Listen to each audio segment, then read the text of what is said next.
Nothing contained in this podcast should be considered a substitute for professional medical advice. This content does not represent our respective employers and is purely the opinion of the podcast hosts. We are not your personal medical providers. Sorry, friends. So, if you have any questions or concerns or seeking advice, diagnosis, and or treatment, please seek individual, personalized advice from a healthcare provider in your area. We are not liable for any risks or issues associated with using or acting upon the information contained in this podcast. This is intended for educational and entertainment purposes only, so enjoy the ride. Welcome to Medical Media Mixer, the perfect cocktail. I'm Nicole Peniston, clinical psychologist. And I'm Tara Prisco, physician assistant. All right, lady, what's up tonight? What's up tonight? Well, it's a Monday night, so that means we both worked all day. Oh, yeah. And as we talked before we started recording, I still have work to do after this, so I can't drink my full cocktail because I still have to brain. Yeah. But yeah, we were supposed to record yesterday, as you know, and I got hit with the migraine, so I was not going to be able to function for an episode or two for us, so my bad. The migraine monster, it happens. It does. I have like a vague residual one today, but I can function. Oh, that's good. What's going on with you? I would just say, I feel like this season, every other day, I'm like, I'm a little tired today. Am I coming down with something? Have I caught all the plagues that I see in the kids and the patients? But I'm going to knock on wood. You're just tired. You're allowed to be tired. Yeah, I took a nap yesterday. I was actually listening to another podcast which one was I listening to? I was listening to, we're going to shout them out because they followed us on Instagram, Fearful Friends. Oh, nice. And so they followed us, I followed them, and I've been listening here and there, and they're a true crime / paranormally type thing. You know, and I didn't fall crime. asleep. You know, I love true crime. Oh, yeah. I didn't fall asleep because they were boring. I fell asleep because actually their voices are kind of chill and their vibe is cool. I fall asleep to my favorite podcasts all the time. And I just went back and rewound when I woke up and listened to the rest. But I was laying on my bed, taking a moment in the day. And then all of a sudden I was asleep. I mean, that sounds pretty nice to me. I fall asleep or I get ready for bed watching serial killer documentaries. So seriously, I know it doesn't bother me. It does not give me nightmares. Honestly, sometimes I can't watch it because if anything, it gets me thinking and excited, not scared, but more ooh, what would I do? Or what are they talking about? Also, I just noticed for anyone who's watching us on video, look at our little logo is up in the corner. That's new. Okay, so I didn't know that. All right, so when I'm editing the clips for social media, I found this little thing that said brand. And then you can put it. And so I've been adding it to the clips, but somehow it automatically added it today. And I like it. Isn't it cute? Fancy. We look like we know what the hell we're doing. I know. You want to know it by our audio. Sorry, guys. Yeah, we're working on it. We're medical professionals. We are not sound technicians. We are not trained in radio. We will figure it out. There is a lot that I am not a doctor of. I'm a doctor of one thing. That is it. Everything else. I'm a doctor of nothing. So... You are a doctor of life. You are a doctor of yourself. I'm a master, but I am not a doctor. I'm going to keep my dirty joke to myself on that one. You have to have the drink as you have that little pause. Yes. All right. So today I have a very interesting drink. Okay. I can't wait to hear more. Scared to do it. Is your drink as interesting as what you're going to talk about? I think so. So, my drink. Wait, are you going to... I know that this is a special. Are you doing it first and then talking or after you're done talking? No, I'm going to do it and talk. We're going to let things fly. We're going to see what happens. We're going to keep it spontaneous. This definitely needs to be a video clip. Yes. Okay. It is the Rabies shot drink recipe is what they called it. And so essentially what it is you fill a shot glass half with tequila, half with ginger ale. You're going to put a little bit of grenadine in your mouth. You're going to bang the shot on the table so it foams. And then you are going to take it, which I assume is supposed to make me foam at the mouth. And we will find out. I hope this ginger ale does not explode on me to start. Well, when I was putting it in for our little cocktails on social media, I was like, I cannot wait to see this happen. I don't know. I hope that the foaming happens like it's supposed to. Well, I feel like you're going to need to tilt your camera down so we can see the banging on the table and then the drinking. Let's get us Okay, better. Well, now you're just going to see. I'm going to have to shrink. Or slide back. Come Well, on, I got a perspective, tall lady. shot because I figured why not make it a double? Oh my gosh, a double on a Monday night. You're living Yeah. dangerously. All right. So I have grenadine. You're going to see the foaming in my mouth. So that's the most important part, I think. Okay. Do you have Ready? napkins ready if you need it? I have a tissue. Okay. Here we go, folks. She's doing the grenadine shots. And now she's banging the shot on the table. And it's foaming and she's laughing. I'm foaming. Drink it fast, fast, fast, fast, fast, fast, fast, fast. It No didn't foam. It felt foamy inside my mouth. It did not foam at the mouth. Anticlimactic. That just Sorry, means you but have to do another shot. I kind of like spittled out of my nose, though. So That is there's not what rabies looks like. Okay, so obviously we're talking a little bit about rabies. Let me get us to the top of my notes. You should have put your notes up before you did the shot. No, the drink is at the bottom, so I had to read out what was in it. Okay. So I am doing Scrubs season 5, episode 20. So I don't know if you guys know about Scrubs. It was pretty amazing.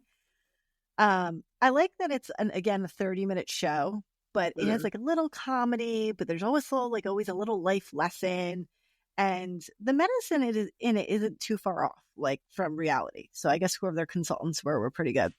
Nice. So it aired from 2001 to 2010. It was originally on NBC, and then later, I think this last season was picked up by ABC.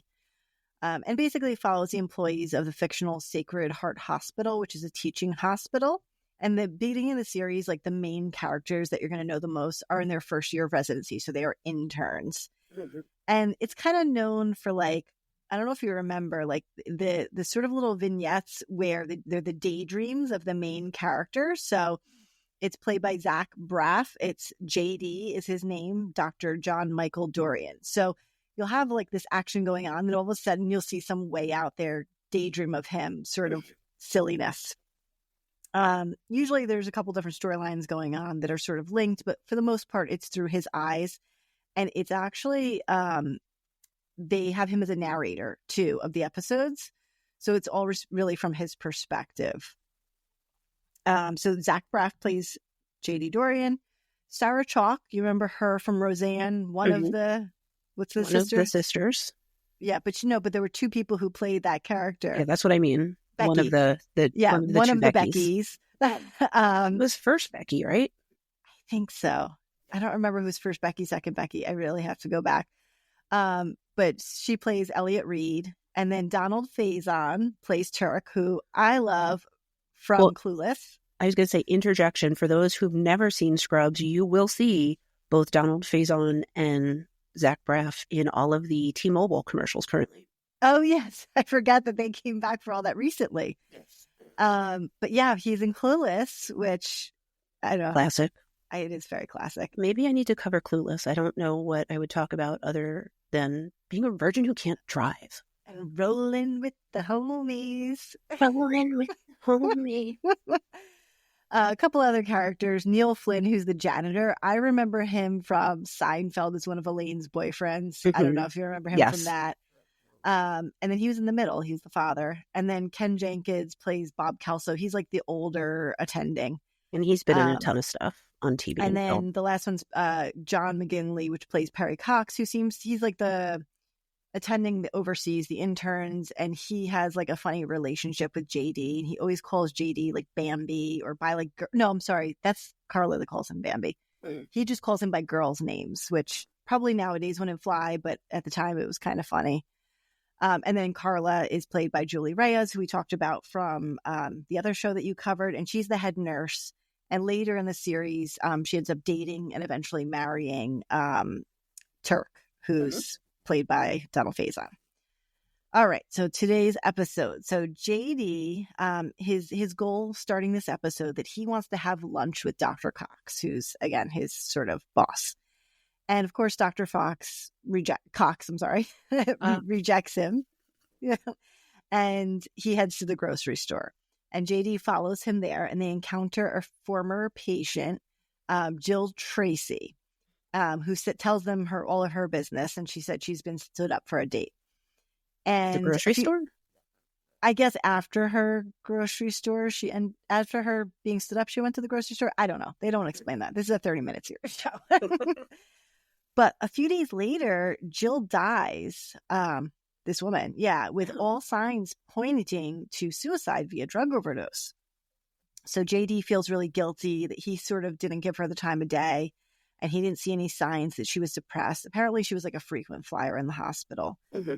But, they take Jill's tragedy and they turn it into good news, because apparently 3 of Dr. Cox's patients are in need of organ transplants. And, they're like, well, hey, like, she's young, I guess if the family signs, we can use these organs at least. And there happens to be one patient who Dr. Cox has become a little bit closer with, has like a little thing, like a good, positive relationship with. And so finally, Dr. Cox does take JD out to lunch, and he sort of reminds him, this is his little mentoring moment, that he's not responsible for Jill's death. She didn't come to the hospital looking for help. And he tells JD he can't blame himself for things that aren't his fault. And, once he starts blaming himself for everything, there's just no turning back. And that's their little lesson there. Yeah. Well, I would imagine, too, working in medicine, it's probably really easy to do when you see something negative happen with a patient. It's really easy to say, oh, if I had done this, or if I had said something different. Right. So, there's another little side story, which is not pertinent to this. I'll just mention it, that Carla, Elliot, and Todd have this whole little storyline going on. That I didn't mention who Todd is because he's not really a main character, but he's like the cocky surgeon, the very, very typical bro. And they have this whole little storyline that his like inappropriate behavior may be a cover up for homosexuality. And they have this whole attempt to try and have him come to terms with it. And then basically he's like, yeah, no, I'm just pretending to be gay to scam the girls so they'll talk to me because, but that's a side storyline. Again, a lot of these things I don't think would hold up today. And it wouldn't age well, but whatever. So meanwhile, Jill's autopsy comes back after all her organs are harvested and shows that she didn't actually die of an overdose, that she died of rabies. So question, wouldn't they wait for those results to come back before they harvested organs in like real life? So rabies is really only detected typically by like looking at the brain. No, what I'm thinking is like if they thought she died from suicide, if it was like an overdose, whatever she took could damage organs. So wouldn't they have wanted to check that stuff before harvesting them? Well, I'm going to tell you a little spoiler. This is based on a true story. Okay. I mean, so I believe it, but I'm just wondering, really like, now, like, would there be other testing? I don't think that would be at the top of anyone's list, honestly. Right? And I know there's a small window to get the organs, too. So. Right. So basically, then the concern is, of course, that all of these organs could potentially be infected with rabies. And so the first 2 patients, start to decline, and eventually they die. And then, of course, they have, like, the last patient who Dr. Cox was, close with, and basically that patient dies as well. But the thing is, I guess that patient technically could have waited a while for their organ. They didn't need it right away. The other 2 needed it right away. So it was like they die from this or they die from not getting the organ. This last guy could have lasted a little bit longer, but they had the organ and they gave it to him. So of course, Dr. Cox feels bad. And then JD comes back and like kind of talks to him the same way he spoke to him. Yeah, I'm just thinking, like, I know someone who had an organ transplant, and like there's a wait list. Like it's not so easy to be like, I'm giving it to this guy right here. So it feels like they might have skipped through that in the plot line just for drama. Right. And I'm going to actually, part of what I'm going to talk about, I am going to go through a little bit about organ transplantation. So that's actually the next thing I'm going to really go through is basically like, what happens with organ transplants? Like, it's not something we all know too much about, even in medicine, like I vaguely know, like, hey, refer you to the transplant team, and then it goes from there. So, donation can happen in basically 2 ways. One, there is after death, and there is another are live organ transplants. There are certain organs that can be transplanted that way. So first thing, is if you want to be a donor, register as a donor in your state. Often there's a checkbox on your driver's license. There are other places. I know in New Jersey, there's Donate Life New Jersey or something else called New Jersey Sharing Network. So those are two places there, but each state has different places that you can fill out a card or check it on your license. And then there's like sort of this myth or thing that people say like, oh, you know, they're not going to try and save you because they want your organs. That's not true. Everyone's going to always try and save the patient primarily first. I have a question. You may not know the answer. Is there an age range for organ donation? There was nothing on anything I came across in research. I think it just more has to do with the health of the patient themselves. But in general, it sounds bad to say ideally, but ideally, a donor is usually somebody who dies from something more acute, trauma, something along those lines. Like they're super healthy and they just died because of like a car accident or whatever, a brain Oh. injury, something along those lines where the rest of their body is very healthy, versus somebody who's had a prolonged illness is not going to be a good candidate regardless. Right. Although I do know from my friend, shout out, he knows who he is. If he listens, I feel like he would listen. I know that if you're on a donation list and you're on the list for a long time, you can be willing to take organs that are maybe not quite optimal if, you know, you're really desperate for it, or if you've been on the list, or if you're aging but you still want an organ, you can kind of opt in to like take organs that maybe have Hep C or something like that in order I didn't come across to that. survive. Wow. Yeah. But I I mean, don't think it happens in every situation, but I know that if you can't get an ideal organ, you can opt in to accept certain sorts of things. And I think it depends on which organ also. Right. So, you know, typically to test for brain death, they're going to use something called an EEG. And if it shows no real brain activity, patients typically on a ventilator aren't able to breathe on their own and really have no chance of recovery. That's when they decide, you know, to either check if the patient has already put themselves as an organ donor. If they haven't, they can also ask the family, and the decision can be made then as well. So there is something called an organ procurement organization, and this follows federal rules. So this is across the country. Everybody's treated the same, and that decides if you're a possible donor, and then someone from that organization will come to the hospital, again, obtain the consent, whether it's something you already have in writing or speaking to your family. And there's a medical evaluation that makes sure that your organs are healthy and appropriate, which is a full history, social history, all these things. And then if they deem that your organs are acceptable, then the Organ Procurement and Transplant Network is the next step, which is the actual national database.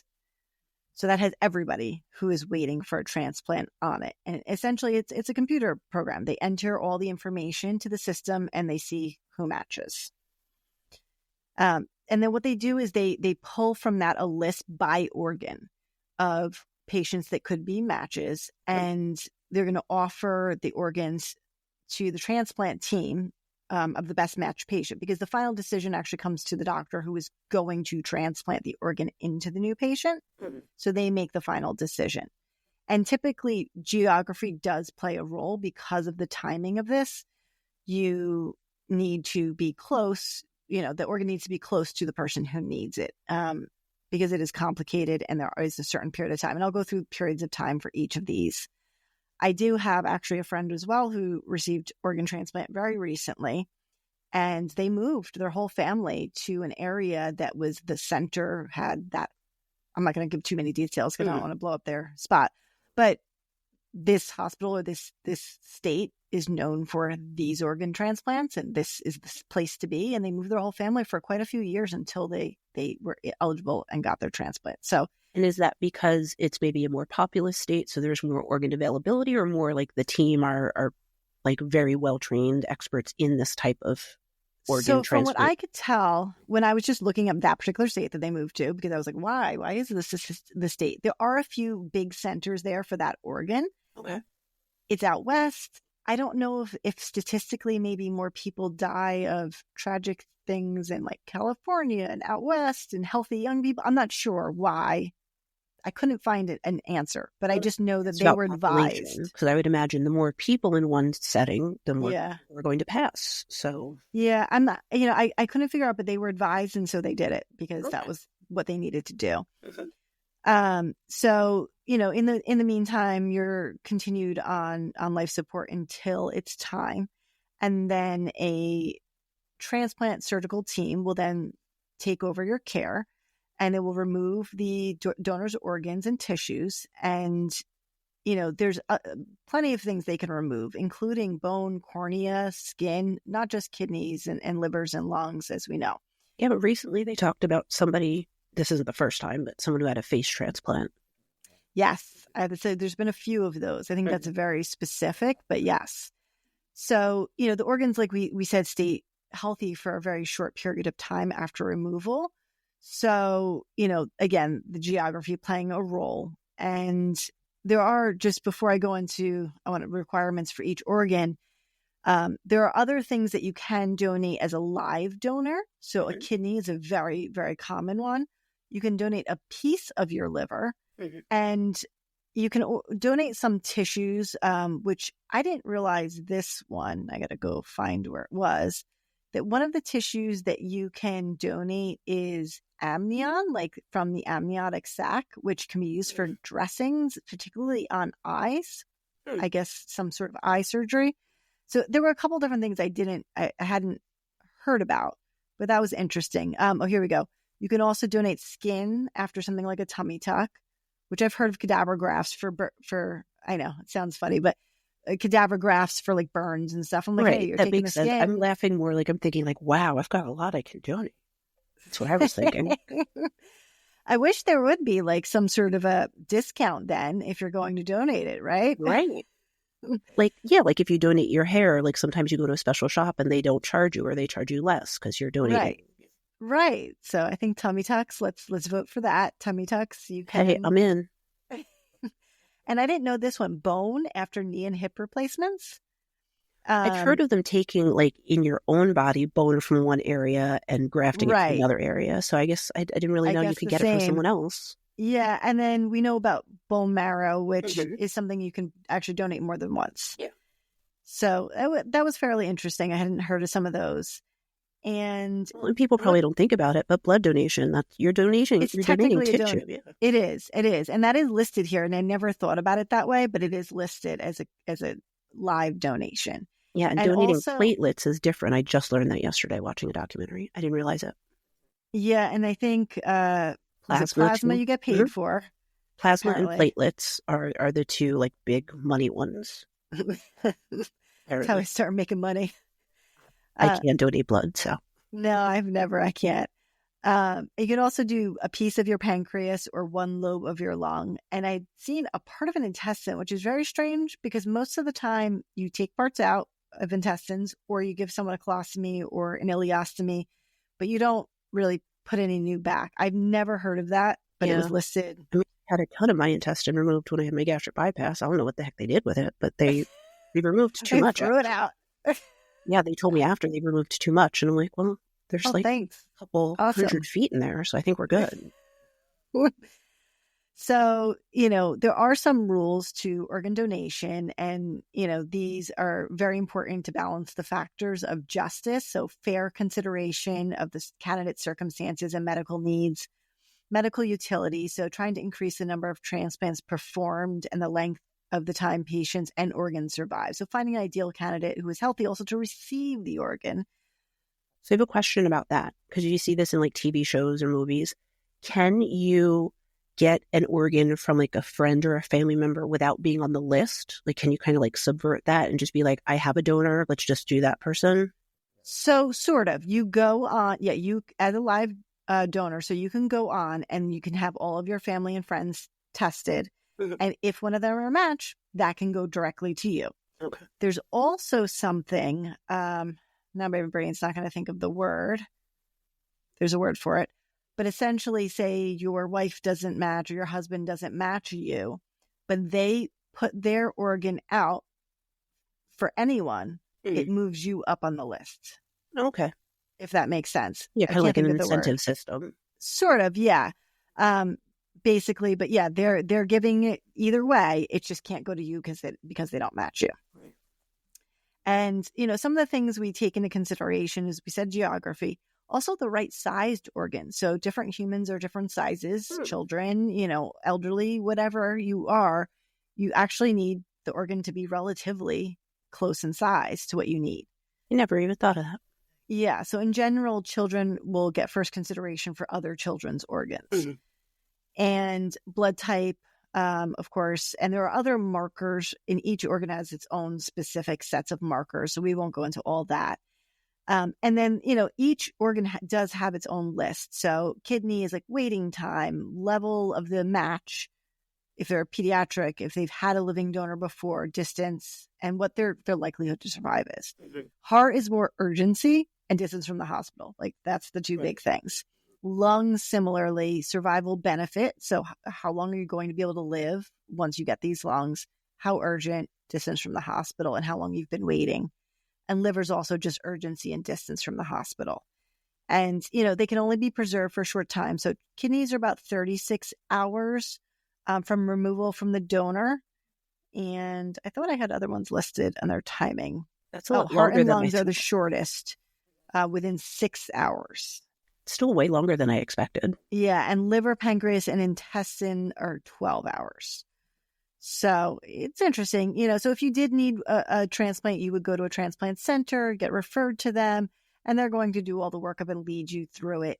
And something we don't always consider is cost. Mm-hmm. So yes, insurance should and usually does cover it, but you have to also think, are you going to be disabled after this? Right.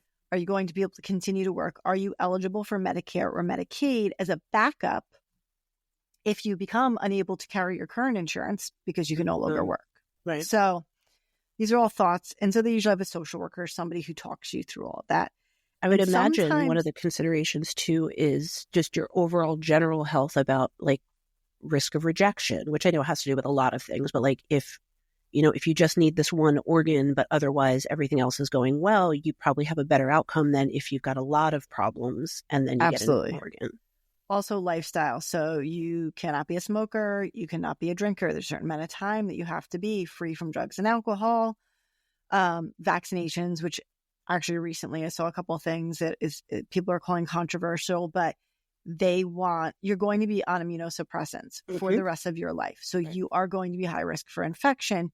So they all require, all the organ transplant centers, that you have all available vaccines for you in your age group. And so that's a whole controversial thing. But I feel like it makes good sense. If you're getting a brand new organ, you have to be at the best possible health. Right. And the risk of then you dying a year later from flu or pneumonia or COVID, like, come on, like we just wasted that then on somebody else who could have had it. So, you just, they have their rules and you got to follow them. You're going to have medical care for the rest of your life. You're going to have blood tests. You're going to have to be careful. But in general, the whole point of this is it can extend your life, greatly, the quality and quantity of your life. There's always a transplant rejection possibility, but that's why we do all this matching. So, it's fairly interesting. And so as I said before, this is based on a real story, the rabies. So in 2004, there were 4 recipients of kidneys, a liver, and an arterial segment, all came from one organ donor, and they all died of encephalitis, which is inflammation of the brain, of an initially unknown cause. And then later they took specimens from these people and they inoculated them into mice and figured out that it was rabies that they all had. So it was interesting because I don't think this transplant team, I think it's never happened again, but in 2004, not that long ago, it happened. And they all unfortunately passed, similarly to this. In this show, because you probably don't know in real life, how did she get rabies? They don't tell you because it's just, no one knows, because she just showed up to the hospital and died. Yeah. So because I feel like the general public, they're like, oh, well, don't get bit by a raccoon, but I know you can get it other ways. Right. Well, that's our next topic. Oh, good. Look at that. So rabies, what is it? It is a fatal viral disease. It is essentially universally fatal if you fully contract it. You can get it through bites and scratches from an infected animal. And so even saliva, if there's any opening in your skin or on a mucous membrane of your own, you can contract rabies. And essentially, the moment you have contact, with said animal, you need to consult your health department in your town or present to the emergency room if it's more of an emergent thing for them to advise treatment. And we'll go through that quickly, the treatment. But in the United States, it's pretty rare to actually contract rabies, like 1 to 3 actual humans infected per year in the United States. I don't know about you, but I feel like I was always like, it was like drilled into me from like a young age. Like if you see an animal doing XYZ, like get the hell away. Like, right. And I only came across a raccoon that had rabies when I was in grad school. And it was the most terrifying thing I saw. And it was like across a parking lot. It was far from me. But just seeing the torture that this animal was in, I was just like, I'm not going near that. I'm not helping him. I'm sorry. Yeah. I mean, so it's interesting, so even though it only happens 1 to 3 times, about 60,000 people a year do present for exposure. So they haven't contracted it because they presented to the hospital and got the proper treatment. So, most commonly in the US, we're looking at animals like bats is our biggest one, raccoons, skunks, foxes. But in other, especially developing countries, dogs are still often the carriers because there's often a lot of like feral dogs. Whereas here, pretty much every city or state has a rabies. Sorry, I'm laughing. Sometimes random things pop into my head, and I just heard a dingo ate my baby. We'll do an episode about that. I don't know if dingoes get rabies. Not sure. They're feral dogs. Why not? So, typically, once, if you contract it, it basically goes to your brain. The incubation period from contact to symptoms can be weeks or months. And then it starts as like typical flu-like illnesses and sometimes some prickling or itching around the site of the bite. And severe disease usually comes within 2 weeks of those very first symptoms. And that's where we have the encephalitis. So that is a brain dysfunction, anxiety, confusion, agitation, hallucinations. One of the things that I remember commenting on, and which is funny is I didn't see it in here, but one of the things that is known is you get hydrophobia. The animals are typically, they don't drink. They're afraid of water. I'm not sure. I don't think we all know why. But that's an interesting symptom. And basically once you foaming at the mouth like your drink was supposed to make you do. I know. I'm so sad that it didn't foam. I was trying to make a mess. That's what happened. You tried too hard.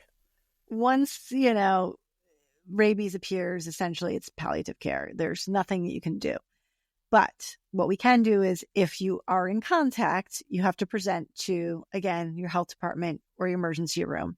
And it's called PEP, post-exposure prophylaxis.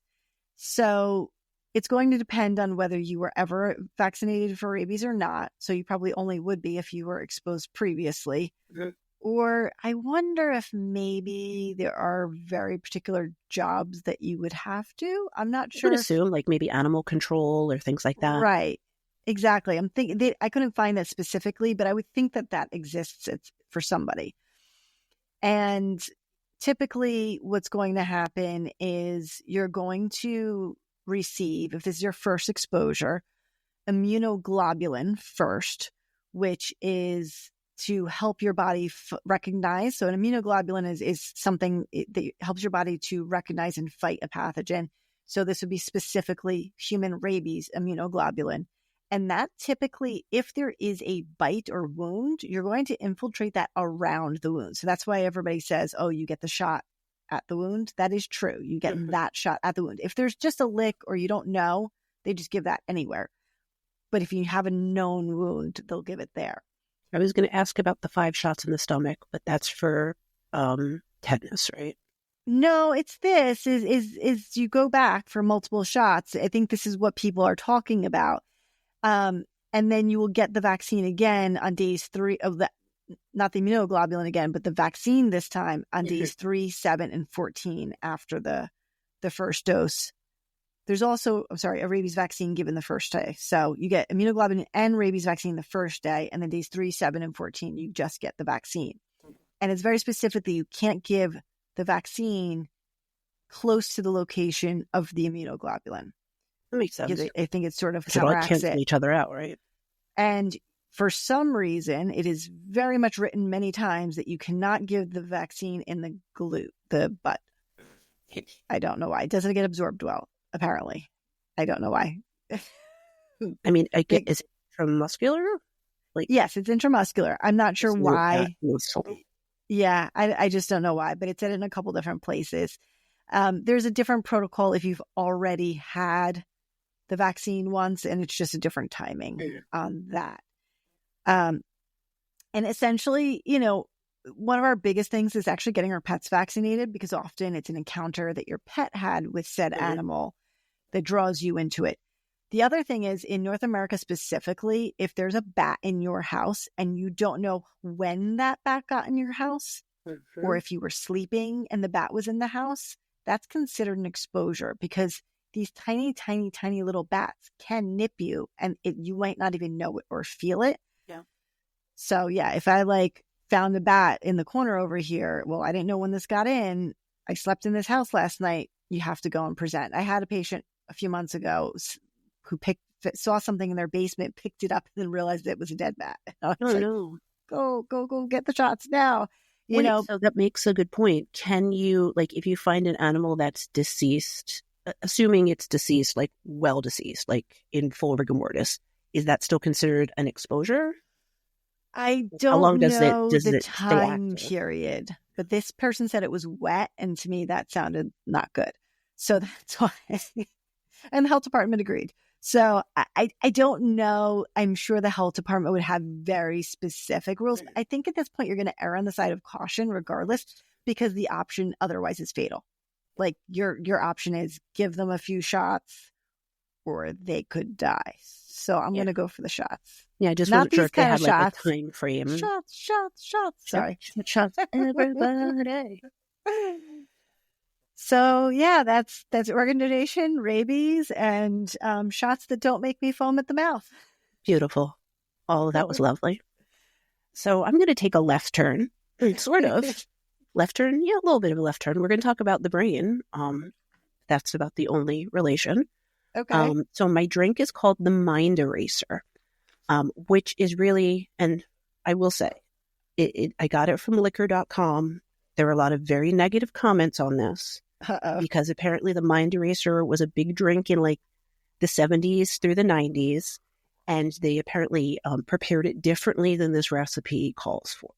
So the recipe... Controversial. Yeah, the recipe says 2 ounces of coffee liqueur, 2 ounces vodka, and club soda chilled on top.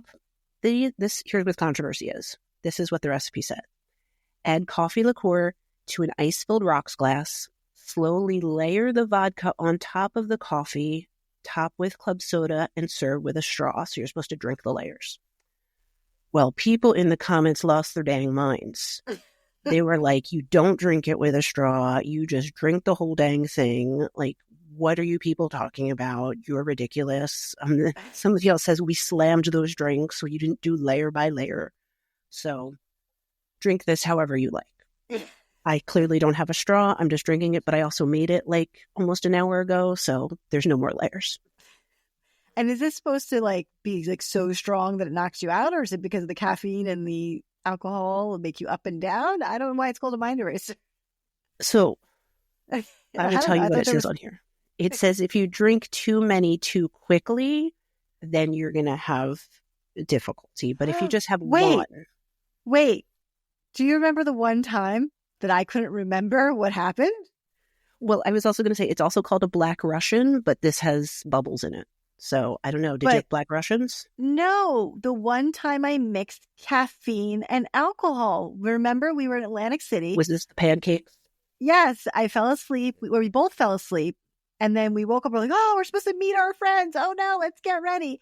And when we got to the bar, I had a Red Bull with vodka. I had never had Red Bull in my entire life. Yeah. And there was parts of that night that I don't recall things I said. I mean, I had my friends around me. I was safe and all that, but you were safe. We both lived to tell the tale, but I have some memorable quotes of yours that I still use to this day. You do. You don't let me forget it. Scream at the top of your lungs at 2 a.m. Pancake. But maybe the Mind Eraser is the caffeine alcohol bomb. It could be. I don't know. It could be. I've only had a Red Bull and vodka once, and I definitely did not feel good after. I thought I was going to die. So yeah. Okay, this basically just says, no, the Mind Eraser won't delete your intellect or your memories, but it's a potent cocktail. And if you have one or two, the cares of your day will disappear. If you drink too many too quickly, that's when it has this mind eraser effect. Got it. All right. So, what do you think I'm going to talk about today? If my drink is called the mind eraser. Amnesia of some sort or memory? So I'm going to talk about two different media pieces. One is one of my favorite movies of all time, Eternal Sunshine of a Spotless Mind. Have you seen it? Yes, many, many moons ago. Yeah. So it's an older movie. I'm going to go over the brief synopsis of that, and then I'll talk about the other thing I'm going to talk about, and then we'll put it all together. So Eternal Sunshine of a Spotless Mind came out in 2004, starring Jim Carrey and Kate Winslet as Joel and Clementine. And long story short, the two of them were in love. They broke up. And in this film, it's supposed to be in the somewhat near future, there's the option to erase specific memories from your mind. And so Clementine decides she's going to undergo this procedure and erase all of her memories of Joel because the breakup was just too painful. And then Joel somehow finds out that Clementine is having this surgery. And so then he wants to do the same. He's like, well, fine. She's going to erase me. I'm going to erase her. And then there's some other characters in the film. Kirsten Dunst plays a nurse who's doing this procedure. And we come to find out that she was having an affair with her boss, who is the head of this company that does this procedure. But the little twist with that, with Mary is her name, is Kirsten Dunst's character's name. Mary and Howard were having an affair. And Howard had his memories of Mary erased. But Howard's wife knows that Mary was having an affair. So lots of drama. It's an amazing movie. I tell everybody to give it a watch. It's a little trippy, but it's just a really sweet story because in the end, essentially what happens is Joel and Clementine find their way back to each other. So kind of the take-home point is you can take away these memories, but you can't take away the emotional part of being connected to someone, and how both Mary and Howard and Joel and Clementine do eventually find their way back to each other. Whether or not the relationships go better the second time around, you're kind of left to wonder. But that's the movie in a nutshell. I'm in a nutshell, help me. And then the other thing that I'm going to talk about is Severance on Apple. Have you seen Severance? I haven't. Everybody in the world has, and I really need to. And I think I have Apple. So I was a late adopter to season 1. I didn't watch. So season 1 came out in 2022.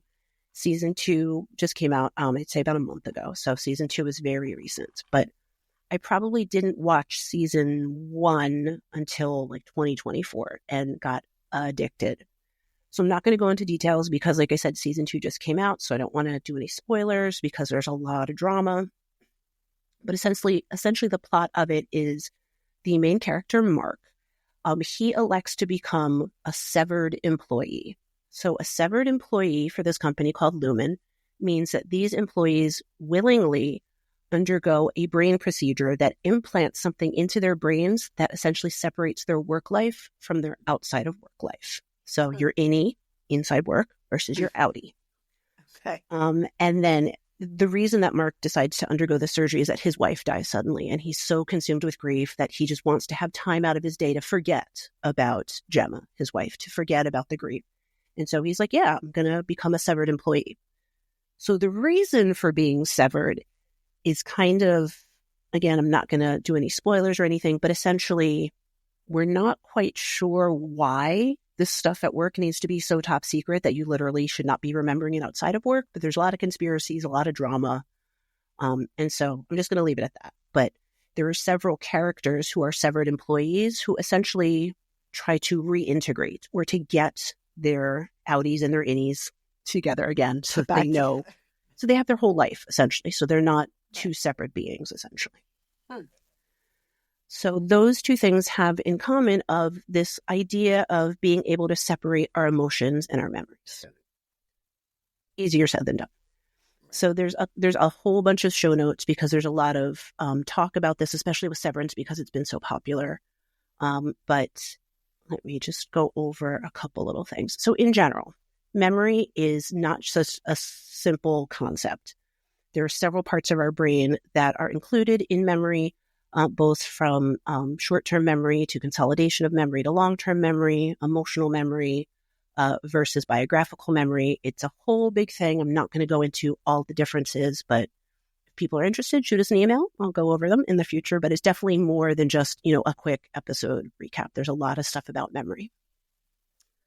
So essentially, in both of these films, or the film and the movie, no, that's the same word, the film and the TV show, these people are able to separate parts of their memories and parts of themselves from other parts of their memory and other parts of themselves. But it's not quite that simple because, as I was alluding to, there's not just one part of your brain. So now the parts of our brain that aren't included in memory, everybody's probably heard of, at least in general kind of colloquial terms.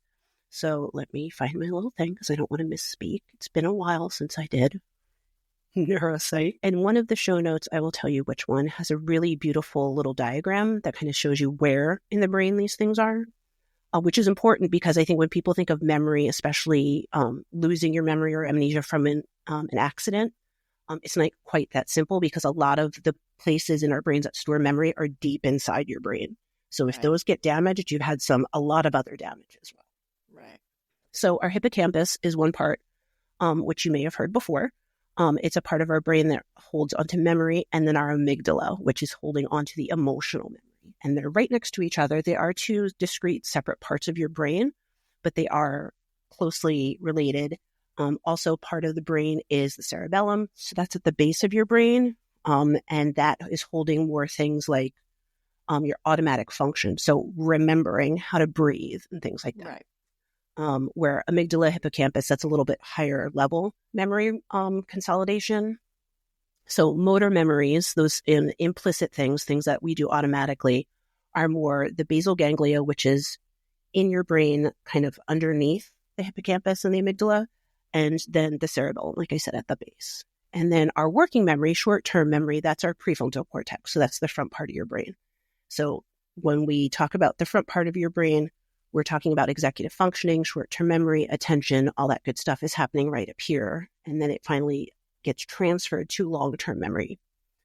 So just a quick little offshoot is if you've ever seen the movie Inside Out, yes, they have the little memories of these little, they look like little bowling balls, and they're like, all right, we're gonna put this one, into whatever archives, and it goes down, or like this one's a core memory, this one goes here, and you have to kind of think about them being like stored differently. Exactly. And again, there's other films that I could talk about that go more into this. So that was another reason why I didn't want to do a deep dive, just in case we talk about this in another episode. But there's different areas of your brain that are involved in explicit memory, which the way I was taught, explicit memory is you know that you know it. So you know that you know your name. You know that you know who the president is. You know that you know when the United States was formed. You know these factual things. You learned them. You put effort into knowing them. Where implicit memory are just things that happen. So that's, like I said, the basal ganglia, the cerebellum, things that you're not consciously thinking of, but your brain has to remember how to do. And then working memory is, like I said, in that prefrontal cortex. So that's when you're actively doing something, remembering what you're doing. So remembering the steps in doing something, remembering that you just said a word and just said a sentence and not repeating it. And that's where we sometimes see when people have injuries, we see that difficulty because the short-term memory is affected. And if your short-term memory is affected, you're not going to be able to transfer that information into long-term memory for retrieval later on. So that's just like quick and dirty about memory in the brain. Like for a these filing purposes, system. Yeah. So for these purposes, when we're talking about separating emotion and memory, we're talking about them doing some work on the amygdala and the hippocampus, which again are deep in the brain. So in Severance, in season 2, you see what the actual severing procedure looks like. They're not going deep in the brain. They're implanting a chip, which they're assuming is maybe sending electrical signals to those parts of the brains, and maybe that's how it's working. But, they're not doing the real scientific work if you were actually going to be able to do that. And then also, if you think about it, these things are deep in the middle of your brain. If we really could do that, we're putting a lot of stuff at risk, a lot of other brain functions at risk to try to separate those two things. And so it's not really a practical thing to be doing, especially in the workplace. There are other ways that we can affect and impact memory that don't necessarily require that like deep brain surgery. But, for the purposes of these dramatic things, that's what they're talking about. So let me see. I'm looking through my notes because, like I said, I have a lot of notes. I'm not going to go over all of them. So here's a good one. Have you heard of a split brain procedure? Yes.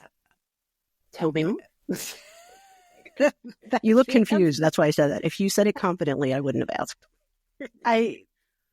There is something about separating the two sides, but I don't remember what it accomplishes or why that would be done. Seizure Don't worry. or something. I don't gotcha.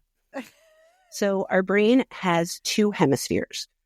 We have the left and the right hemisphere, and they are connected by the corpus callosum, which is a thin strip of material in between. And I know that. there is a surgery called a split brain procedure, which can help if someone has severe seizures that are affecting both sides of the brain, but maybe originate on one side. So we would essentially sever, where the term severance comes from, sever that connection, and then it isolates the seizure to just one side of the brain while preserving the other side of the brain. It's not as quick and easy as I made it sound. It's not something that would be a first choice for most people, but it's definitely been done before, and there's been studies about it. So it's something that's out there, but it's not like you can just go in and be like, I don't want to do it work anymore, or slice me up. They're not doing that. And like I said, it does. So there's been some research looking at the after effects, because that would be the reason why you would have the split brain surgery. If you're having some sort of thing that's causing, problems drifting from left to right or right to left in the brain, you want to kind of separate that and contain the damage or contain the issue. So that's why you would separate the two.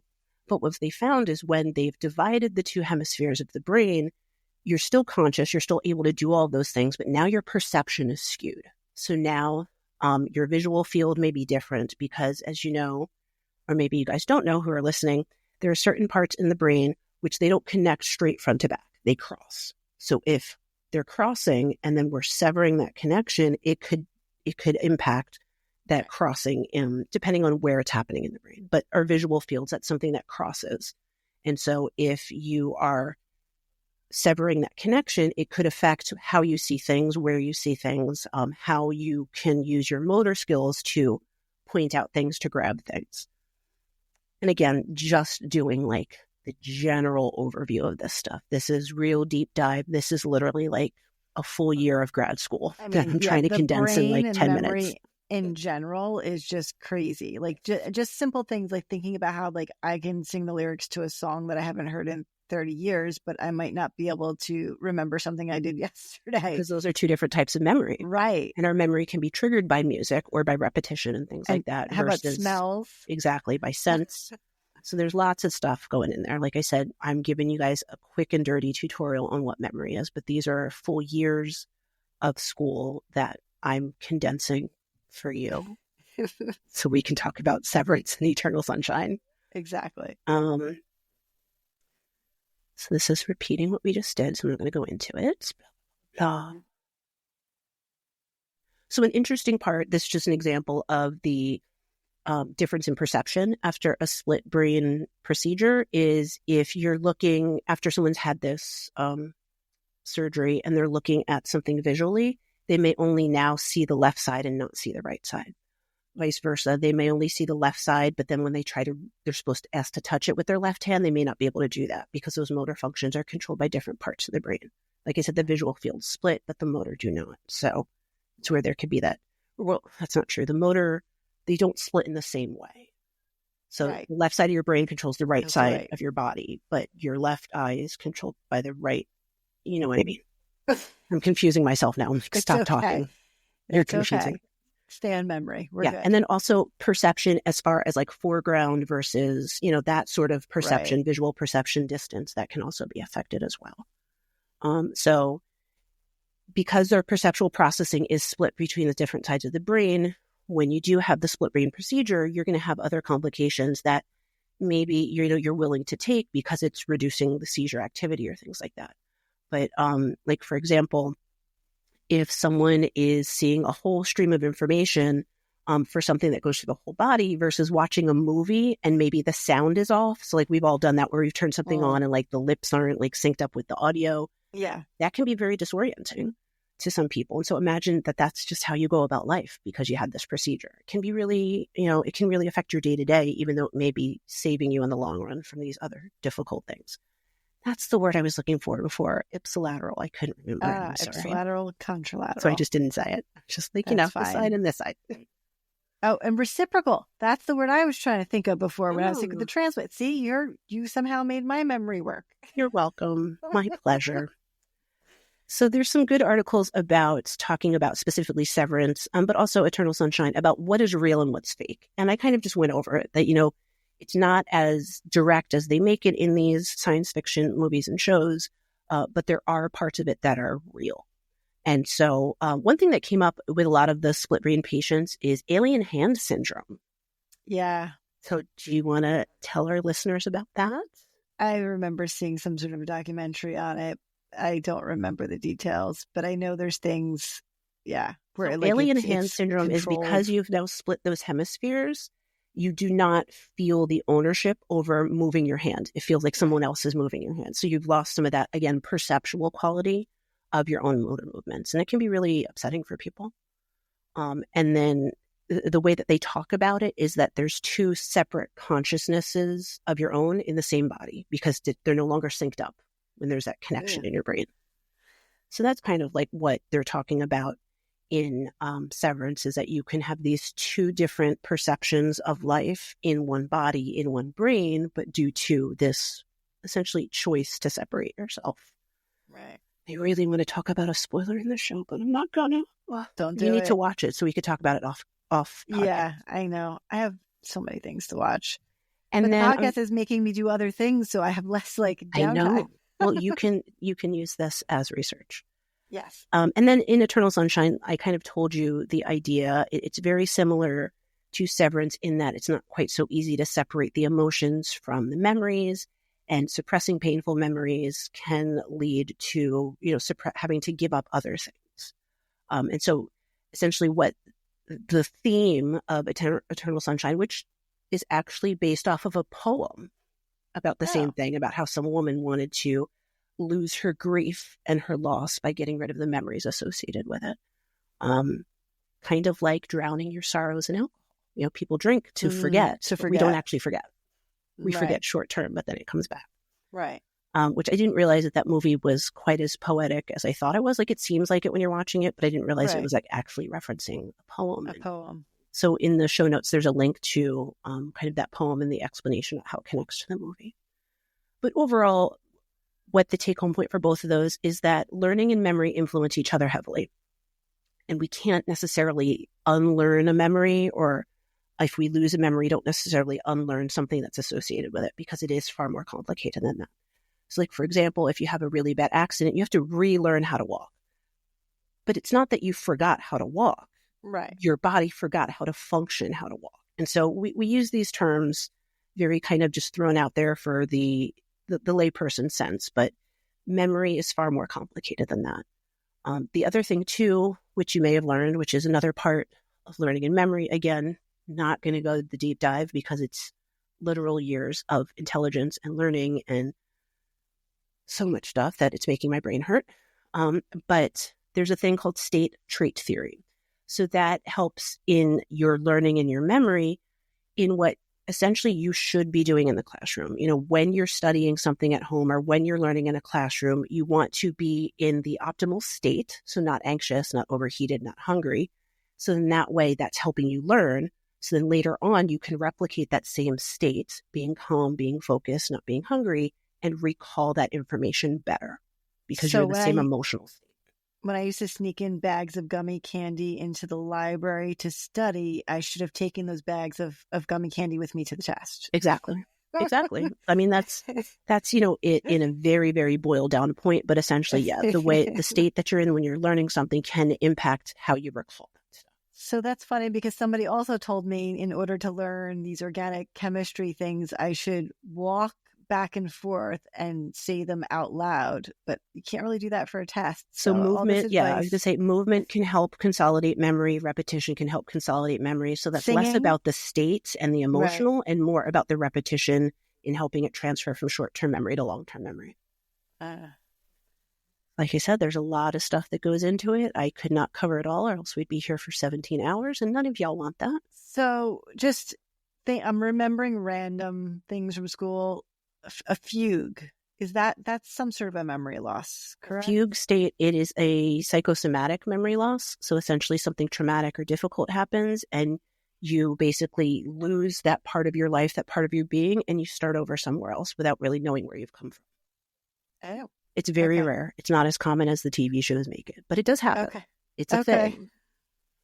But it's not like, we've all seen a soap opera where it happened or a movie or something. Oh, God, It's the not. soap operas. Yes. They were known for pulling things like that. Fugue states, devil worship, Yes. fun stuff. Did you see the thing? Someone just posted a meme online about when Marlena from Days of Our Yes, Lives she was possessed. I was watching that in real time and I was shook. I was there. I watched it. Yeah, I watched it. My mom was a big Days of Our Lives person. All the crazy stories. Well, and then also us going to Catholic school, we're like, what? Some more. We're not allowed to talk about this. Yeah, right. Oh my goodness. So yeah, that is, everything in that I could squeeze into a brief amount of time to connect to those two media pieces. If you haven't watched Severance, it is really good. It definitely sparks a lot of conversations and debate and thinking about work-life balance, workplace culture, how, we're expected to dedicate our full lives to the job versus having a life outside of work, and how sometimes that life outside of work isn't satisfying. So maybe it's easy to dedicate ourselves. There's a lot of different themes in Severance that are really interesting to talk about, both psychologically and just, as we advance and when technology, where does it stop and how much can we keep ourselves from that? And Eternal Sunshine is more about love and the sacrifices we make for it and what we give up versus what we want to hold on to. Yeah, I remember that one being pretty sweet. that little, I find you in the end regardless. Yeah. Yeah, when they're on the cracked ice on the bed. Yeah. I have like flashes of this movie and I remember like sort of an overarching theme, but I don't remember details. I'd have to go back because I remember it being enjoyable. I taught an undergrad in an associate's program class for psychology, and for every topic I'd show a film, and I remember showing everybody that film and they their minds were blown. They're like, wait, what? You can't forget that? What? It was just to see, having known what the movie was about and then introducing it to somebody and seeing the reaction, that they got it. It was okay, hopefully these people are going to remember this later on in life. Yeah. Well, that's the thing. Yeah. When you have something that pulls it together like that, you're like, I'm not going to forget this now. So I was tapping into the memory on that too. You were. All right. So yeah, that's all I've got for today. I feel like that was way more than enough.